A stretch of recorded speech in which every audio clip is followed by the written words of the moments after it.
welcome to Law Unfiltered. Today we're doing our second episode together with my good friend here, Mannvir. Thank you for having me, Celine. Yeah, who is a practicing lawyer in T. Sorry.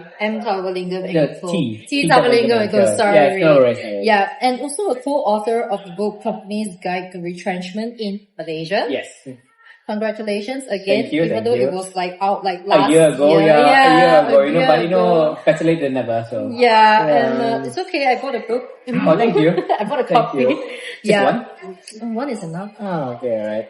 Anyways, coming into episode 2, as you can see from the title, we're talking about employment disputes today, about how you can identify mistreatment, harassment in your workplace. Essentially, how all these behaviors will make it so unbearable for you to work to the point that you have to resign from work, which is what we call in employment law as constructive dismissal. Yes. What are your rights in these situations? What can you do? And what if one day when your employer decides to unfairly dismiss you from work without any reasons? And also in these scenarios, what is your rights and what can you do? I think essentially we can start off with how do you identify mistreatment and harassment at work? Like, for example, so many types, like verbal humiliation, isolation for no reason, unreasonable demands. But in what sense exactly? For instance, like name calling, amongst others. Yeah, amongst others. So many that you might not even know that it constitutes to verbal abusive, like calling you, for example, stupid, lazy, Creative names. Recently, there was a case who used vulgarities like F you. Yeah, and so forth. But like in terms of like action wise, like unvisible phone calls every day and so forth. Right? I believe, well, I have a few cases of my own that things like that has happened. What about you? Okay, so just like you know, I am an employer lawyer. So I'm always for the good guys, the companies that the good guys, the companies and so on. To be fair, yes, I think there is a lot of misconception, like employers are the bad guys. But it's not true, because as of recent, they protect as well. Yeah, there's a lot of protection as well for employees as well. Because sometimes employees do also try to get something out of the employers. Of course. So okay, so just to go back to your part about harassment. So at this day and age, the scope has actually widened quite a bit. Yeah. Because if you talk about harassment 15 years ago, for example, the age of handphones, smartphones, the internet all was just slowly developing, and so emails became popular 15 years ago, 20 years ago. But now with work from home, with your smartphone with you all the time, Apple Watch, iPads, and so on, harassment has widened in scope. For example, there are cases where some managers will contact their staff outside working hours, and so like some France and so on. So they actually passed a law, I believe, last year or the year before, which states that if, let's say, your employer tries to call you in the weekend or in your off days, is actually some sort illegal. Yeah. Of course, I don't have the exact article with me now, but this is what I read. I think France has this, Spain has a similar law as well. But then because I think in Europe, a lot of them has gone to the work-life balance and harassment and so on. And have you ever tried working with the Europeans during summer and during the annual leave? No. Yeah, it's not contactable. Their annual leave means annual leave. It's not like Asians where you like pick up the phone and actually email and so on. So harassment has to be actually, so now going back to your question, harassment actually has to be continuous. So it cannot be like, okay, for example, like one time off thing. And sometimes, I mean, as an employer lawyer, I do understand sometimes managers need to contact the employees or their subordinates for just a one-off project or certain things and so on. Something urgent. Yeah, and a lot of them, to be fair to them, a lot of companies don't really, because HR is actually getting much, stronger and stronger. And because they know that if any issues, if let's say they, keep on emailing the employees after office hours, they can just raise a complaint. And then they will then be investigated, and then they have to go through the whole limbo and so on. Yeah. So to be fair, it is actually died down per se. And in fact, a lot of managers that I know as well will say, look here, I will just send emails all day and night because that's how I work. But please don't, respond to them until the next day, which is the next working day, which is like 9 to 5 onwards. So that's fine to be fair. But of course, if it's harassment, if it's continuous, like every night you have been sent emails, it's for example, like only you.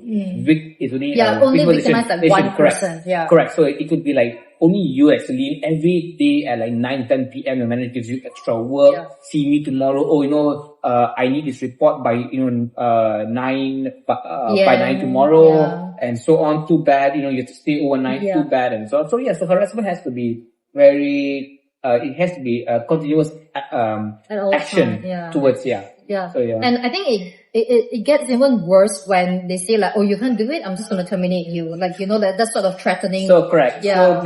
So just to give you an outline of employment law in Malaysia. So in order for an employer to fire you, there's actually 3 main grounds. I call it, so it can be PMR, which PMR, back when you were company. It's performance, misconduct, redundancy. So these 3 grounds. So again, let's go with the basic outline first. Performance. Just because you are performing lesser than other people based on your KPI and so on, doesn't mean that they can fire you automatically. And there are cases that say that you have to give them ample opportunity to improve. And a lot of companies have a PIP structure. PIP means performance improvement plan. Yeah. So they have a structure where these employees will put into PIP if they go through for 3 to 6 months, depending on the program structure. And that's when they have agreed targets where they will try to improve their performance. Yeah. Then of course, the second round is misconduct. Misconduct is, I think that is the harassment. Everyone knows harassment, stealing, sexual harassment, which is very a lot of awareness, a lot of awareness right now. But like on that note, I think Employment Act in 2022 itself has made like amendments to it by including the Section 81 page where companies are to conspicuously provide notice in the workplace to showcase that, look, if there is sexual harassment going on, do not be afraid to voice out and let HR know about this. I think this is one of the very crucial steps that the government has taken to raise awareness that, sexual harassment is not okay. Not okay, just voice out and HR will do the necessary to deal with this situation. Yeah. Correct. So actually it's a very, very good step from our own parliament as well. There's also a, sexual harassment tribunal as well. But that's actually very, very, very new at this point. So actually now just going back to what you're saying, a lot of companies actually have posters in common areas, in canteen or in the hallways and so on, to say no to sexual harassment. So of course, the steps on how it goes, it's basically the complainant has come forward. So what happens in this sort of typical situations is the complainant will then make a report to HR, and of course the report has to be detailed: whom, what, when, how, why, and so on. So he touched you in the most inappropriate place. It cannot be by accident. For example, when they're cleaning their hands and then they have to be intentionally, touching you in a very inappropriate manner, discomforting manner, and so on. So anyways, once HR gets a complaint, they will then usually suspend the employee because sexual harassment is a very serious misconduct. Actually, it's not okay. Okay, so they will suspend the employee. Then they will conduct the investigation. Then after they will say, okay, this person says, for example, person A was there too. Yes, I saw it. Person B saw it as well. So once the investigation by HR is complete, they will then usually issue a show cause letter to the employee saying that on this date, this time, and this place you had, sexually harassed someone by touching them and sexual harassment doesn't have to be touch. It can also be verbal as well. So they'll then give all the particulars. So I have had cases where the employee admits it. Straight up. So if they admit it, it's very easy for the good guys, for the companies. They will just straight away terminate. Because what other punishment can you give to a sexual harasser? I'm sorry, you're out. To address the situation, right? Correct, exactly. So, but what if the employee says no such thing is employed against me, and a long story. The company has two options. One is looking through at all the evidence that they have, the cameras, the witness testimony. Do they have enough grounds to then fire based on misconduct? Or in the alternative is some companies will then conduct a domestic inquiry. So by law, right? Actually, we don't have to conduct a domestic inquiry. There is no such correct, because the law says due inquiry. It doesn't say domestic inquiry. Yeah, but it is good governance. It is. So a lot of companies actually do have domestic inquiry to actually to actually have an internal inquiry within themselves to see whether the allegations are then established. Yeah. So if let's say the HR proceeds with that route, after the show cause, they will then have a DI. A DI, they will give the key charges to the employee concerned, saying that on this day, this time, and so on. And then he will then have a chance to then cross-examine the company witnesses or even the complainant instead. After hearing all that, the DI panel will then make an independent finding. They will then give that finding to the company. Then after that, the company will then decide whether to then terminate or not. Yeah. If the allegations have been proven, they will then fire and of course, get lost. Yeah. And so on. So I mean, it's good actually in a way that, now that, sexual harassment, verbal as well as physical, has been getting more awareness and more like, women are now aware of it. Yeah. But sometimes they are not aware of what's going on. Or they're not even aware of the words used because they could think that it's normal, but it's not. It's not okay. Yeah, I think that is quite true, but I think also maybe because sometimes girls, they feel like they're not comfortable to talk about it, of course, and so forth. But again, I think the parliament is trying to step up their game in terms of like giving awareness about this sort of thing. Yes, of course. And besides just amendments to the Employment Act, there is also amendment to the Penal Code as of in effect 11th of July, if I'm not mistaken. I think it's this year. It was very recent. Very recent. That the Parliament has included several sections to provide for to criminalize verbal abuse and misconduct, harassment, causing distress, fear.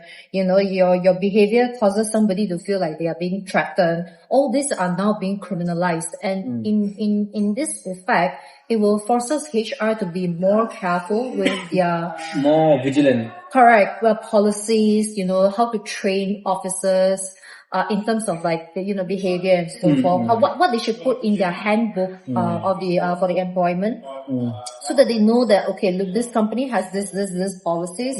Do not breach these policies. If not, you will be subject to show cause letters or disciplinary actions and so forth. Yeah. So again, I think it is not required, but it is good and important in a way that you keep record of all these things that has happened in case if this employer really do go to the industrial court and say that, look, I feel like I've got unfairly dismissed. Yeah.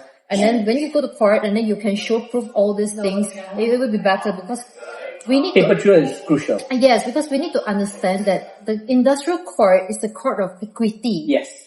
And what does it really mean? What is the difference between like a normal civil court and industrial court is that in industrial court, whether we like it or not, courts will be more focused, more to the side for the employee compared to the employer. I mean, there is that rigid view and that perception going on. So just to expand on that. So the industrial court is as what you mentioned, is in the court of equity, and to do good and conscience. And yes, exactly. For the employee. For the employee, correct. But also the tribunal actually hopes to keep balance it out. Yeah. So of course, and again, like where you mentioned, paper trail is actually very, very crucial. Yes. Because if you don't have the paper trail, what would you say later will be an afterthought? Correct, exactly. Yeah. And then, I mean, that thing like a piece of paper or an email saying that, this person committed misconduct and then the evidence is there compared to you or I went to court and saying, yes, this person did this and this person did that. And it will definitely seem like an afterthought already from that time. So, I always tell my clients as well that paper trail for whatever the employee did, especially for sexual harassment. Yeah. Just put it down in the writing. Writing has to be, very, very important as well. Yeah. And also most companies nowadays will tell employees, if you see anything wrong, whether your boss was committing a misconduct or whether it's sexual harassment, whatever the misconduct is, I mean, that's a range. To quickly then report it, because in court you cannot drag it out as one. Number two is you can't just go to HR and say 2 years ago my boss told me this, and then you're like, huh? So it's like What? really When? long How? time. What? When? How? And it could be a personal mark. Yeah. So I one case where they said, oh, my boss told me this 6 months ago in a private party, but I don't know whether it's directly at me. It's like, look here, 6 months ago. Yeah. I mean, so by law, they have to investigate any issues in terms of sexual harassment and so on. HR has to investigate. They cannot, and they must within 30 days, I believe, come out with a report to see whether it's established or not. So that's good. So it gives HR the push that they need to, close the matter up as fast as and possible. not just to put it away. Yeah. But moving on to even normal misconduct, example, siphoning money and so on, it has to be established right away. Yeah. Of course, sometimes the argument used by the employees would be, oh, but I did this 2 years ago, how come now? The simple argument is, I didn't know about it 3 years ago. I found out only now after an audit report explains everything. Yeah. But when you say that, now it reminds me of like DA is one of the very crucial point when it comes to resignation by force. Yes. Which what we call as constructive dismissal. Oh. Yeah, correct. Forced to resign because of certain situations like harassment. You feel so harassed, it's so difficult to work in this place, it's so unbearable. I cannot work here anymore, it will affect my mental health and all that. And I have to leave. Yeah, so I have to leave. So this is what we deem as constructive dismissal. And we have a few criteria that we have to satisfy. For instance, there must be a conduct as such, like for example, there must be a breach of the employment contract. Correct. And then there must be a breach, which is a fundamental breach in the terms of the employment. That's correct. For example, pay. Not paying employees on time. That's a breach. The breach. Suddenly, PF that's a breach. Suddenly demoting you from manager to somewhere lower Yeah. for no reason. That is also a very fundamental breach of the term. And then the effect of this breach must have caused you to want to leave, and that leave itself cannot be delayed. So if tomorrow I demote, last week I demoted this person, and then in 1 week time he decided like, look, this is unbearable, now I want to resign and leave because of what you have done. So that would satisfy the 4 criteria that we have just listed down, right? So basically, when a person, so I'll just give you an example. So if a person says that he's been constructively dismissed, I cannot work here, I'm a leave now. So there's a few things that he has to do. So the first thing is, as you keep rightly mentioned, it has to be a fundamental breach, where because you have to follow the contract test. Yeah, correct. Yeah, that's it. Number 2 is you must actually give notice to the employer, saying that okay, you have not been paying my salaries on time for the past 2 months, example. Yeah. Could you please rectify this breach? And again, it continues on. Then you can work out. Oh, I had one case where there was a restructuring going on, so they took out of the 5 KPIs, they took 3 away and give it to somebody else, and they said, oh, you just focus on these 2, and instead of being CEO -1, she's now -2. Oh, okay. What she did was she gave notice to the management and said, I've been demoted, from this position. Although my title is the same, I'm now -2 instead of -1. I was supposed to be handling 5 projects. I'm handling 2. So as a so you must give some sort of notice to the employee, and you must give them time to then rectify. Yeah. If they don't, then as what you pointed out, leave right away. Because if you maintain for 1 year or 2 years, then it doesn't seem like it's so unbearable already. Exactly. And it's also very crucial. I think time and time again, court has established this. When you want to resign, you must say exactly what were the reasons that you feel is so unbearable that you want to resign. Like for example, what you said just now, she was being demoted. She used to have 5 projects. Now she's dealing with 2 projects. Right. So that is one of the grounds of why she wants to leave, and that must be stated in the letter of resignation itself. Correct. So because when an employee claims constructive dismissal, right? when it goes to court, the point of dismissal, the alleged dismissal will be based on the letter. Yeah. And the date of the letter. Correct. So now it used to be a ministerial's reference. Duty, yeah. However, now it's DG's Director General's reference. Yeah. So the court will actually look at the letter. So that letter forms your whole case, make or break. Correct. So if you tell to the employer, thank you for everything, I'm resigning for better opportunities. Yeah. I'm sorry for the things I've done, A to Z, let's say. Then when it goes to court, and when I cross-examine the employee, I will say, where all the grounds. No complaints. And then they'll say, oh, I was being polite.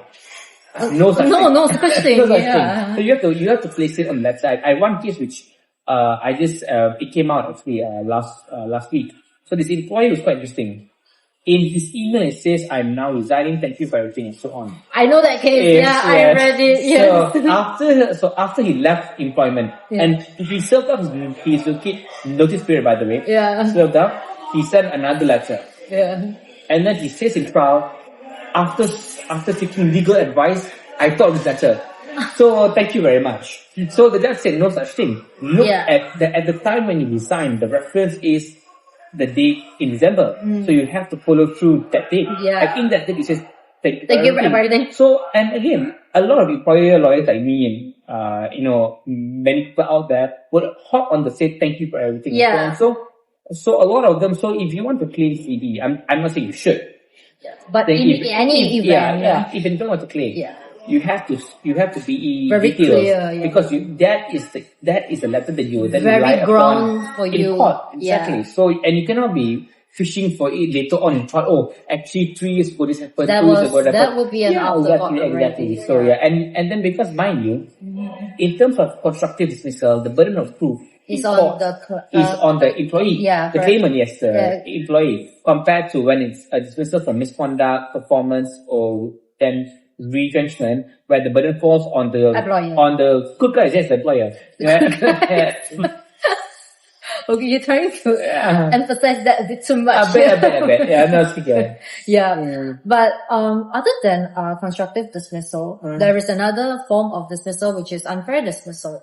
For instance, let's move back to just now when we say if there is harassment and then there is investigation. If the HR decides to opt for, okay, we are going to terminate this guy because of this and that has been proven against him, then this employee who has been let go of can come back and say that, look, I don't agree with this. I want to appeal. But of course, sometimes companies may not entertain such appeals. Of course. That is when the employee may go up to industrial court again, make a complaint and say, look, I feel like I've been unfairly dismissed. All these allegations against me is not true. And the HR has not done anything to prove this case against me. And without any reason, I've been let go of. Of course. Yeah. So that is Section 20 case of the IRA, Industrial Relations Act, 1967. So when an employee is let go of misconduct and so on, what they will do is within 60 days, they have to file a complaint at the IR department.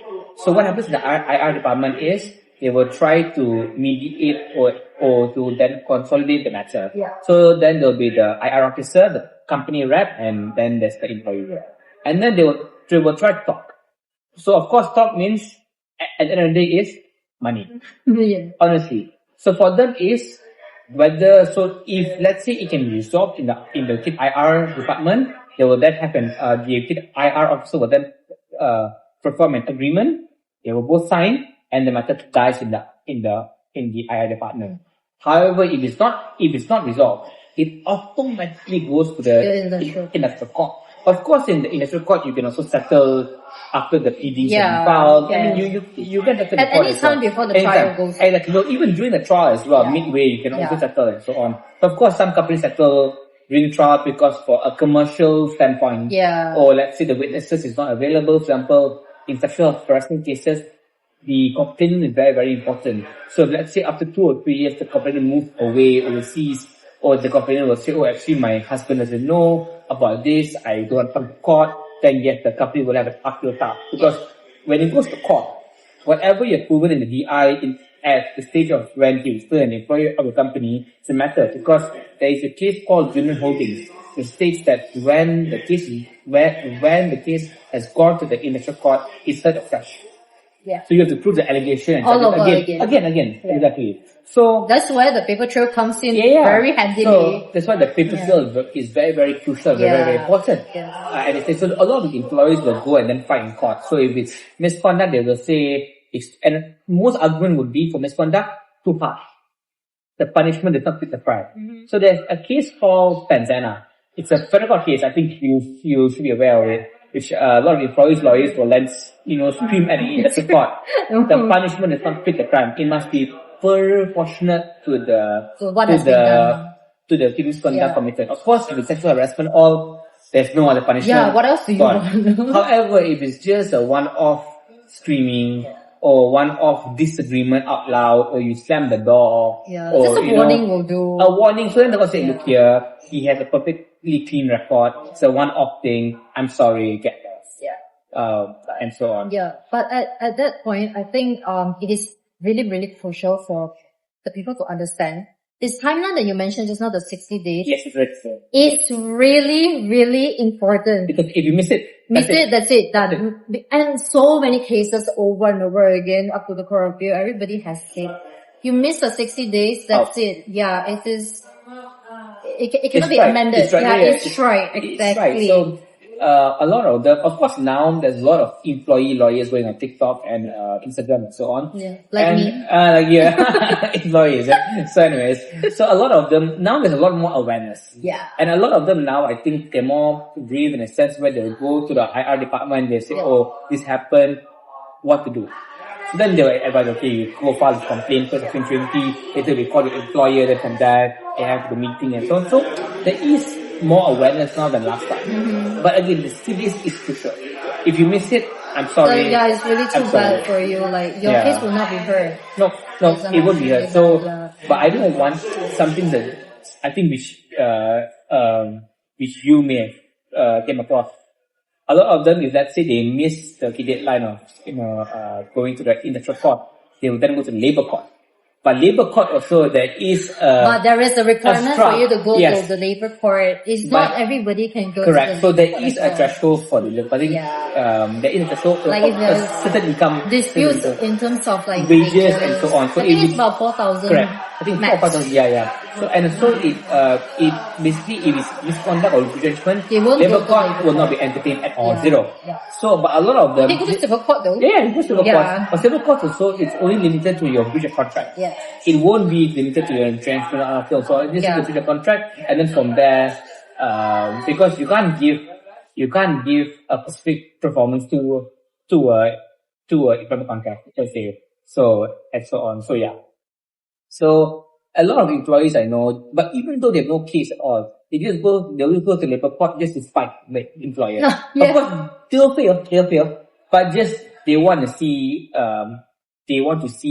the company sweat. Yes. In fact, a lot of employees sometimes. One of my firm had one case where they were I think for a commercial standpoint they actually wanted to settle, and you know what the employee said? I will settle after I see my boss in the set.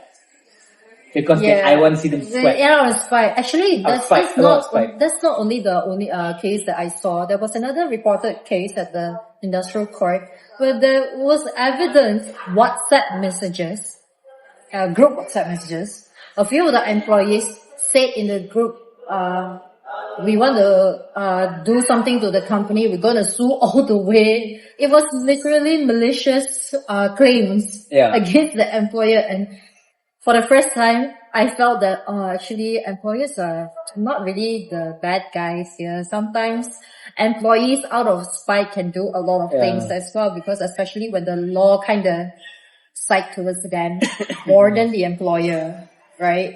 So I mean, in that sense, like now WhatsApp and all, actually when you use a company phone, for example, then you're actually asking for it and so on. Yeah. So actually, in fact, there are cases where social media. So you say you're an MC. There's so many cases where they say you're an MC, but actually you're not an MC. You're actually on holiday, going to Penang, going and so on. Yeah. And you know what the sad thing is? It's not the company that will find out. It's your co-workers who follow you on Instagram. Yeah. And see, because human nature. When you are MC or you are annual leave, someone has to take over your workload. Correct, So yeah. if you're saying you're an MC, then you went to Penang or you went to US, UK, or wherever you go for holiday.